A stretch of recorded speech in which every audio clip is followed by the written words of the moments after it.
So what if everything we think we know about love is really just the beginning of the story? Today, we are diving deep into a personal essay by Dambar Singh Saud.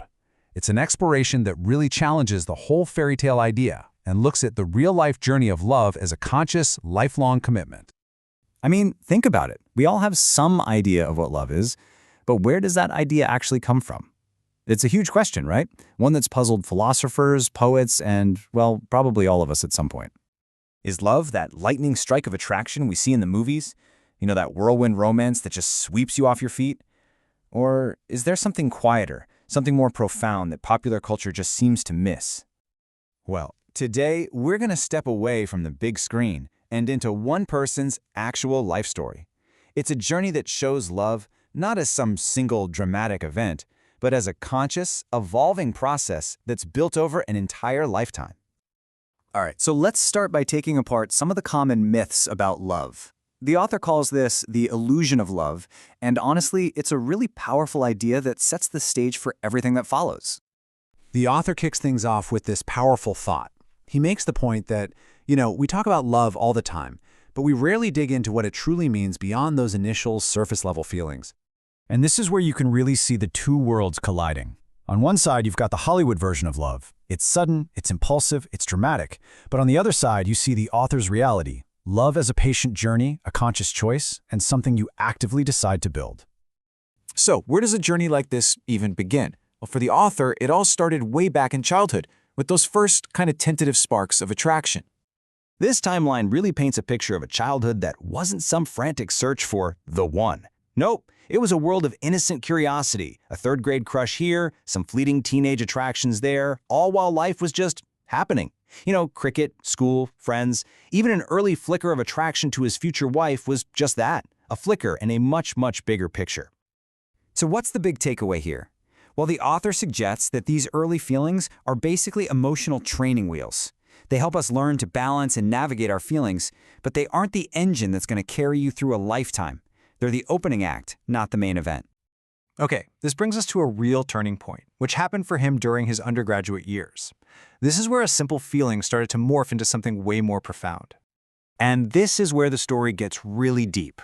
The author brings in two key ideas: akarshan, which is that initial spark of attraction, and apurnatva, a deep, profound sense of belonging. Think of attraction as the spark that gets the fire going, but belonging, that's the steady, warm glow that can last a lifetime. It's the difference between just a passing glance and a real, soul-deep connection.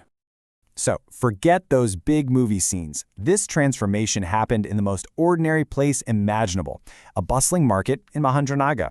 There were no dramatic declarations, no swelling orchestra in the background, just a quiet, shared silence that spoke volumes, and this growing sense of peace that laid the very first bricks for a foundation of trust. And now we get to what the author sees as the true beginning of their love story. The exact moment it became more than just a feeling and turned into a deliberate choice.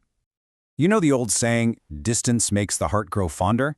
Well, it's kind of classic. When the author moved to Kathmandu for school, the miles between them didn't pull them apart. Instead, that distance acted like a magnifying glass, bringing the depth and seriousness of his feelings into really sharp focus. So picture this, a quiet conversation on the big campus of Tribhuvan University. This is where everything turns. It's not just about a feeling anymore. It's about a conscious, deliberate choice. It's that moment where they looked at each other and basically said, okay, let's build a future together. This is where their connection went from a feeling to a real shared commitment. But, making a personal choice is one thing.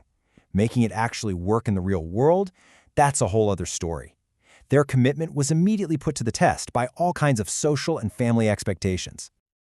Every great love story has its challenges, right? For them, it was bridging two different cultures. But instead of letting that tear them apart, they used their love as a bridge. They opened up a dialogue with their families, and believe me, it took incredible patience, unwavering trust, and just a deep well of love to get through the choppy waters of what society expected. But they did it, together. And then, marriage happened, and love once again completely changed shape. That fiery romance started to cool into this steady, warm glow of partnership. It wasn't about the grand gestures anymore, but about the quiet collaboration of everyday life. Shared sacrifices, mutual responsibilities. And when their children came along, their love became something even bigger, the bedrock of their family, a selfless, unconditional love that gave their lives a whole new meaning. So all of these experiences, the attraction, the choice, the tests, the partnership, all of it led the author to his ultimate understanding of what love really, truly is. So in the end, what is true love? For the author, it's not some treasure you find, it's a garden you tend to. It's not a destination you finally reach, it's a path you walk hand in hand every single day. It's a conscious practice of trust and patience and respect that over time just blossoms into a philosophy for a life well lived. Wow. This final statement is just a testament to a love that goes beyond time and space. It's a declaration that love isn't a game of chance. It's a conscious, deliberate choice, a choice so profound, so deeply felt, that he would make it again and again in every single lifetime. Now that is the heart of an unbreakable commitment. And so, we're left with this beautiful, personal story and a question that kind of echoes in our own hearts. Beyond all the fairy tales and the rom-coms, what has your own journey of love taught you? It's a question worth thinking about, because in the end, it's our own stories that really define what love truly means.